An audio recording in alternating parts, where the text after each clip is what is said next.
മക്കളെ ചുമ്മാ ഇരിക്കുമ്പോ നിങ്ങൾക്ക് ഇത്തിരി ഐസൊക്കെ നിറച്ചു വെച്ചൂടെ? വന്ന് വന്ന് മക്കൾക്ക് മണിയങ്കളിനോട് തീരെ സ്നേഹമില്ലാണ്ടായി. ഇവിടെ നിന്ന് ഡ്രിങ്ക്സ് കഴിക്കാൻ പറ്റത്തില്ല. അപ്പൊ നാക്കുണ്ടായിരുന്നല്ലേ, തമാശയൊക്കെ പറയാറിയാലേ? തമാശയല്ല, കഴിഞ്ഞ പ്രാവശ്യത്തെ പോലെ വാള് പറയാൻ എന്നോട് വയ്യ. ഇനി നീ വാള് വെക്കുമ്പോ ഞാൻ കോരാടാ, അപ്പൊ ടാലിയായില്ലേ? മഞ്ജുനാഥിന്റെ സ്ഥലം വിറ്റിട്ട് എന്ത് തടഞ്ഞ്? അറിഞ്ഞിട്ടിപ്പ എന്തിനാ? എന്റെ കമ്മീഷൻ. അങ്ങനെ അപ്പുറത്തെ പറമ്പിലെ പുല്ല് കണ്ടിട്ട് ഇപ്പൊ പശുവിനെ വളർത്തണ്ട.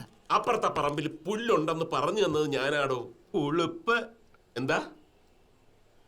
മീൻകറിക്ക് ഇത്തിരി ഉപ്പ് കൂടിന്ന് പറഞ്ഞേ ഉള്ളൂ. ഇതിന്റെ ഇടയിൽ എങ്ങനെ ഈ ഉളുപ്പ് കയറി വന്നേ? ഡ്രിങ്കിങ് എടു. ഇനി സത്യം പറ, സ്ഥല കച്ചവടത്തിൽ നിന്ന് എന്ത് തടഞ്ഞു? ഏത് സ്ഥലക്കച്ചവടം? സത്യം പറയാൻ ഒരു 10 പൈസ കിട്ടി. ശരി, വേണ്ട, അടുത്ത പെക്കിൽ ഞാൻ പറയിപ്പിച്ചോളാം.